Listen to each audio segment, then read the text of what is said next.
Hello dear students, आज का lecture 24 है और आज का टॉपिक है development of dicot embryo. Okay, development of endosperm ये कंप्लीट हो गया है और डेवलपमेंट ऑफ एंडोस्पर्म के बाद development of dicot embryo means embryo का फॉर्मेशन कैसे होता है। ओके डियर स्टूडेंट्स, तो इसको हम स्टडी करेंगे। कहाँ स्टडी करेंगे हम? कैप्सेला बर्सा पेस्टोरिस में। ओके, ये टिपिकल एम्ब्रियो होता है डाइकॉट का। ओके, तो कैप्सेला बर्सा पेस्टोरिस, ओके, ये एक प्लांट का नेम है और जिसका कॉमन नेम है शीफर्ड्स पर्स। मींस इसके जो फ्लावर होते हैं कैप्सेला बर्सा पेस्टोरिस के, ये पर्स लाइक होते हैं, तो इसलिए इसका कॉमन नेम है शीफर्ड्स पर्स। ओके डियर स्टूडेंट्स, हमने आपको ये बताया था कि सिनगैमी मींस सिनगैमी में एक मेल गैमीट जो होता है वो एग सेल से फ्यूज्ड हो जाता है और जब वो फ्यूज्ड होता है डियर स्टूडेंट्स तो जाइगोट का फॉर्मेशन होता है। तो ये जाइगोट है डियर स्टूडेंट्स। और ये पूरा प्रोसेस कहाँ हो रहा है? Development of dicot embryo means कोई भी एम्ब्रियो, चाहे वो मोनोकॉट हो चाहे वो डाइकॉट हो, मतलब उसका जो डेवलपमेंट है वो कहाँ हो रहा है? वो ओव्यूल के अंदर हो रहा है डियर स्टूडेंट्स। ध्यान रखिएगा, ओव्यूल के अंदर। ये जितनी भी पूरी प्रोसेस मैं आपको समझाऊंगा, ये पूरी प्रोसेस जो है वो ओव्यूल के अंदर परफॉर्म हो रहा है, तो इस बात को आप ध्यान रखिएगा। ओके, तो यहाँ पे सिनगैमी के बाद जाइगोट का फॉर्मेशन हो जाता है और जाइगोट सिंगल सेल होता है जिसमें डिप्लॉयड नंबर ऑफ क्रोमोसोम्स होते हैं डियर स्टूडेंट्स। ओके, अब जाइगोट में ट्रांसवर्स डिवीजन होता है और कौन सा? यहाँ पे हमने शॉर्ट फॉर्म में लिखा है TD means transverse division. Okay dear student, और ये जो ट्रांसवर्स डिवीजन होता है ये माइटोसिस होता है, यानी हम कह सकते हैं माइटोसिस ट्रांसफर डिवीजन होता है। और ये जाइगोट जो है वो दो सेल में डिवाइड हो जाती है। दिखाई दे रहा है आपको? ओके, जो ऊपर की सेल होती है उसे हम टर्मिनल सेल कहते हैं या एपिकल सेल कहते हैं या एम्ब्रियोनल सेल कहते हैं। ओके, और ये किस साइड की तरफ प्रेजेंट होती है?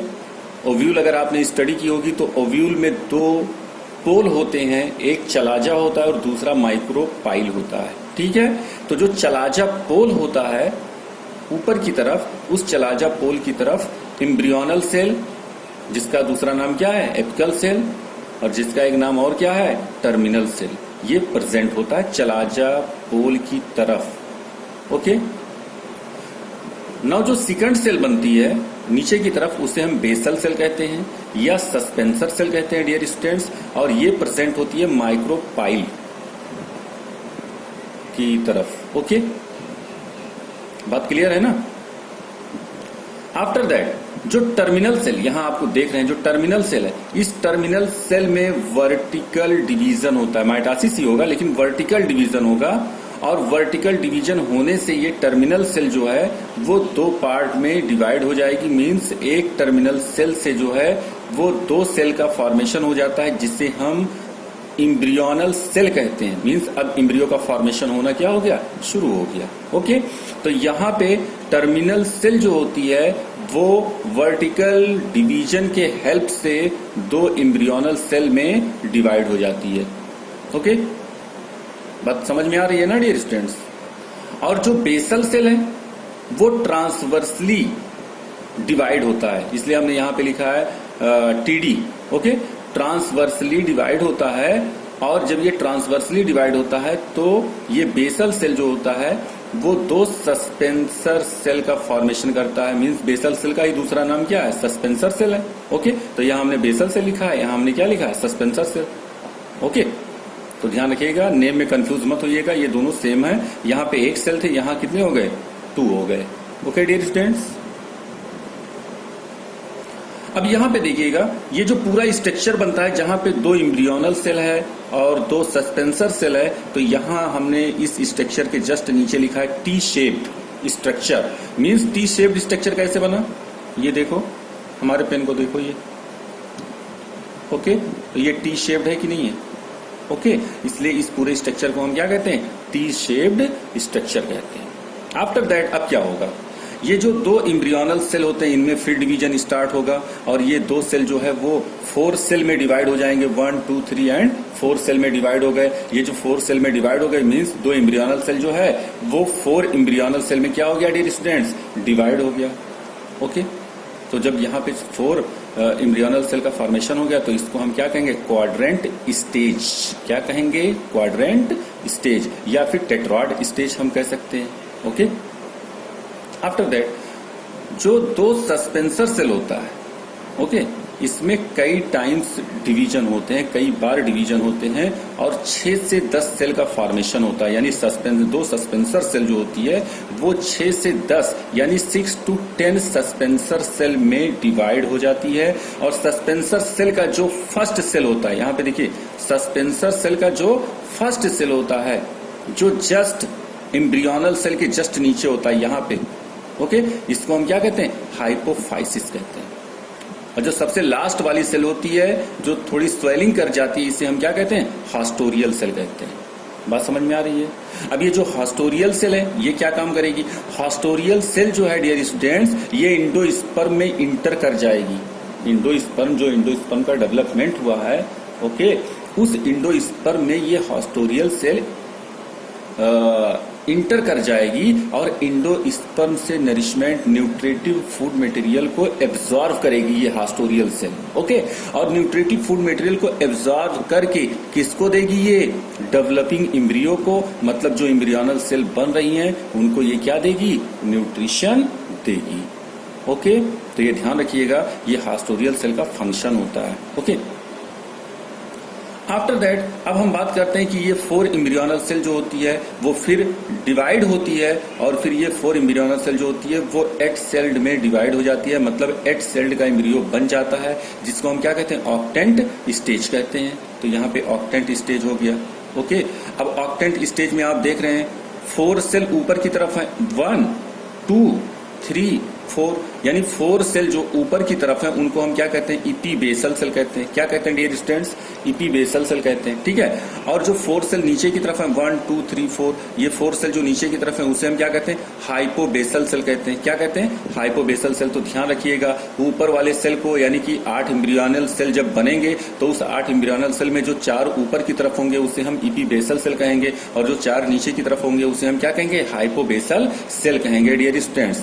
ओके, अब ये जो इपी बेसल सेल होता है ये इपी बेसल सेल किसका फॉर्मेशन करता है डियर स्टूडेंट्स, तो ध्यान रखिएगा इपी बेसल सेल 2 कॉटिलिडन्स, अगर डाई कार्ड है तो 2 कॉटिलिडन्स का फॉर्मेशन करता है, इपी कॉटिल का फॉर्मेशन करता है और पम्यूल का फॉर्मेशन करता है।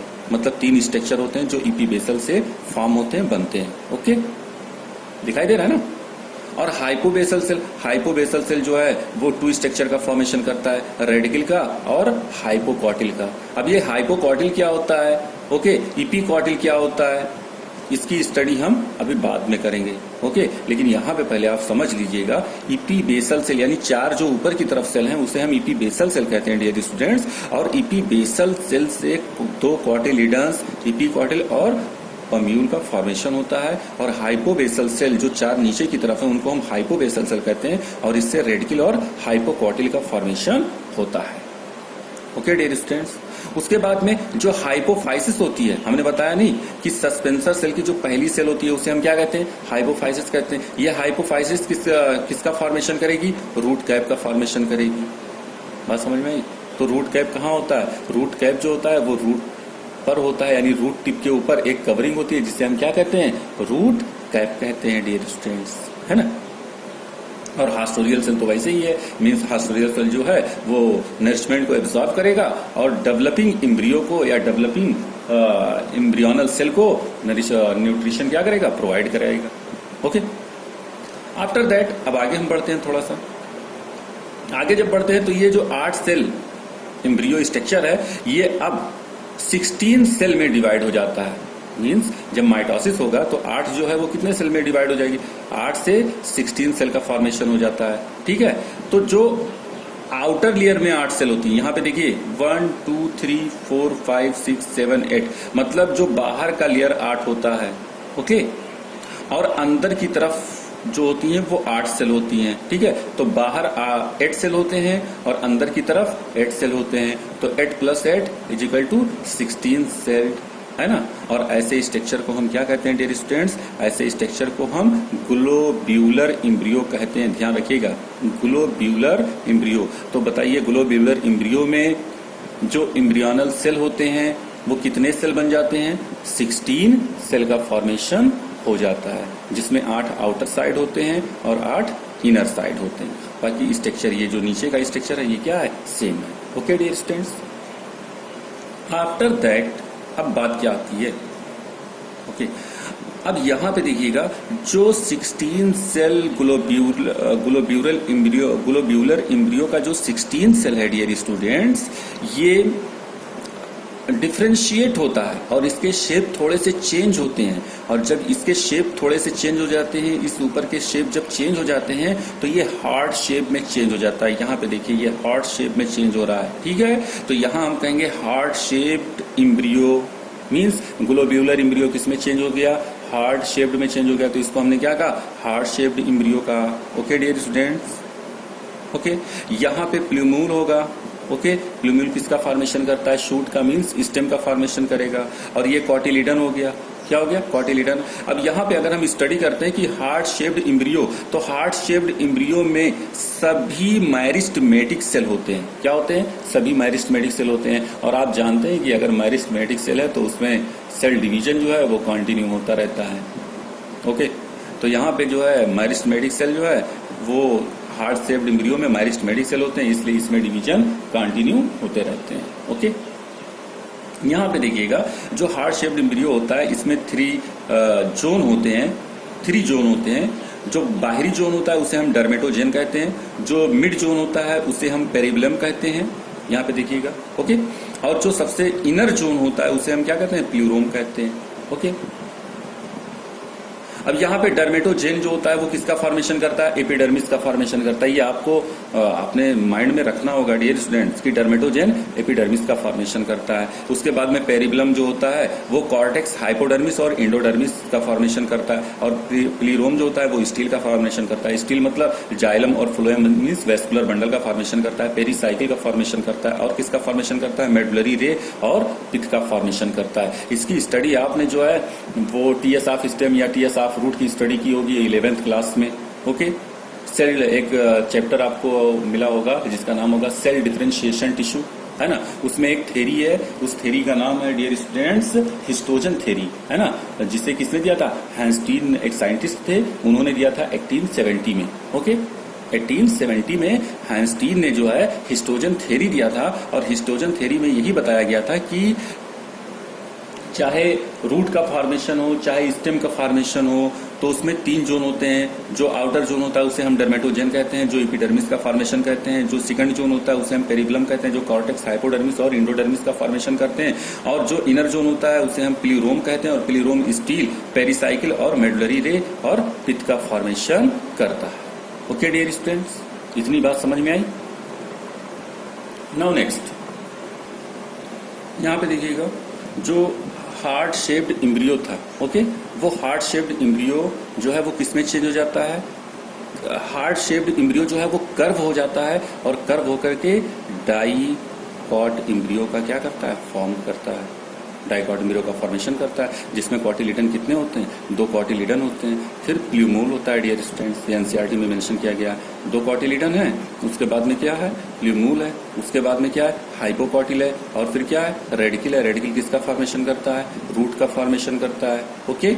और प्ल्यूम्यूल किसका फॉर्मेशन करता है? स्टेम का फॉर्मेशन करता है। Cotyledon is the leaf like structure which contains the storage food materials, okay।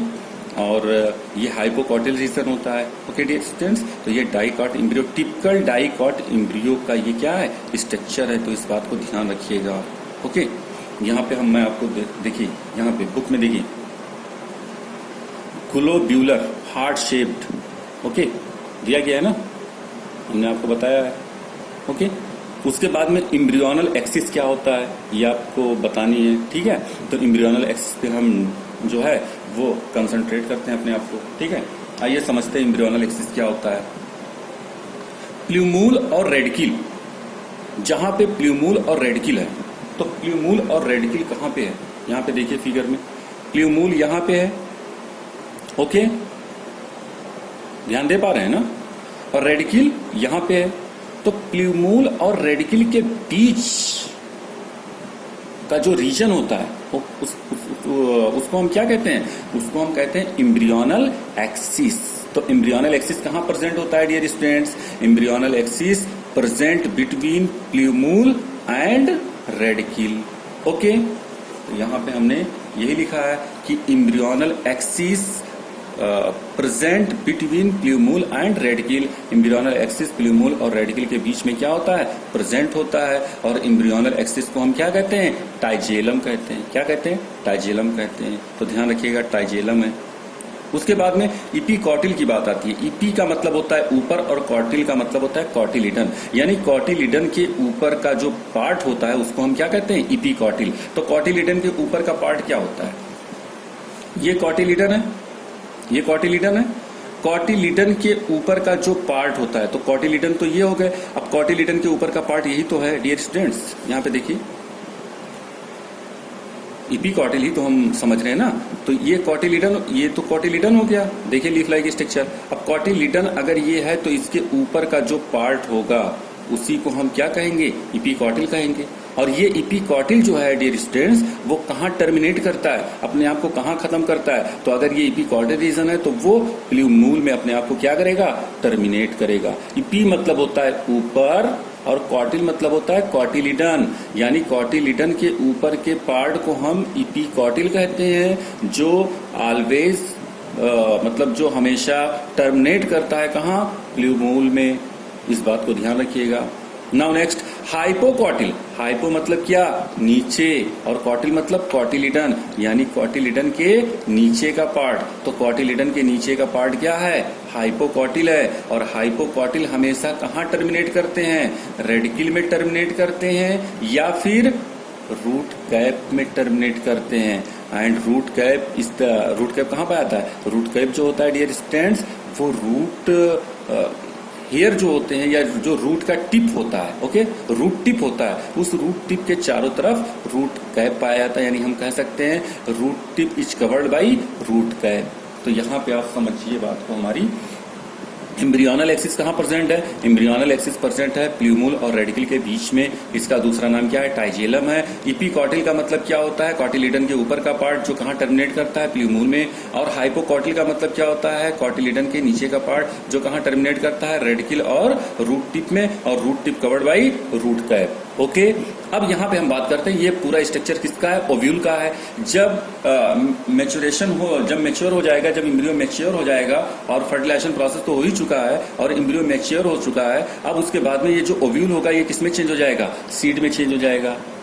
तो अब आप ही बताइए, ओवरी के अंदर क्या है? ओव्यूल है। ओवरी किसमें चेंज हो चुका है? फ्रूट में। तो ओवरी तो चेंज हो गया फ्रूट में, ओके, ओवरी चेंज हो गया फ्रूट में, ओके। उसके बाद में जो ओव्यूल है, ये ओव्यूल चेंज हो गया सीड में, ओके डियर स्टूडेंट्स। तो अब बताइए, जो फ्रूट है उसके अंदर क्या प्रेजेंट है? सीड प्रेजेंट है, नहीं प्रेजेंट है? बताइए। और सीड के अंदर क्या है? सीड के अंदर है एम्ब्रियो। हम कह सकते हैं embryo is the tiny plant. Embryo जो होता है वो टीनी प्लांट होता है, मतलब एक नन्हा सा पौधा होता है जो जर्मिनेशन के हेल्प से नए प्लांट को फॉर्म करता है, ओके। तो यहां देखिए, फ्रूट के अंदर सीड है और सीड के अंदर क्या है? एम्ब्रियो है डियर स्टूडेंट्स। यहां पे अगर आप देख रहे हैं तो यहां पे जो सस्पेंसर सेल है वो किस साइड में है? माइक्रोपाइल वाले साइड में है, ओके। और जो बेसल क्या बोलते हैं एम्ब्रियोनल सेल है, वो एम्ब्रियोनल सेल किधर है? एम्ब्रियोनल सेल जो है वो चलाचा की तरफ है, ओके डियर स्टूडेंट्स। तो ध्यान रखिएगा, ये पूरा स्ट्रक्चर है। और जब मैच्योर एम्ब्रियो हो जाता है तो ऐसे मैच्योर एम्ब्रियो को हम टॉर्पीडो भी कहते हैं। तो कहीं पे अगर टॉर्पीडो लिखा हो तो इसका मतलब आप समझिएगा कि मैच्योर एम्ब्रियो की बात हो रही है, ओके डियर स्टूडेंट्स। तब तक के लिए God bless you, thank you.